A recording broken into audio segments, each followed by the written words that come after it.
വെളുപ്പാങ്കാലം 6 മണി. ഇതാണിപ്പോൾ പുതിയോട്ടിലെ കാഴ്ച. ഇന്ന് പൗർണമിയാണ്, വെള്ളിയാഴ്ചയാണ്. ഇദ്ദേഹം ഇവിടെ കാലിൽ തന്നെ വന്നിരിക്കുകയാണ്.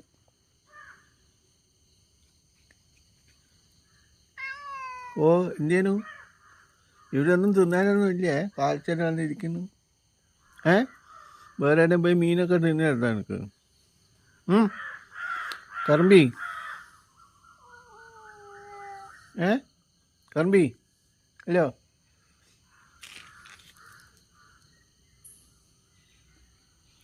ഹലോ, ഇങ്ങനെ പേടിച്ചു പോയാലോ?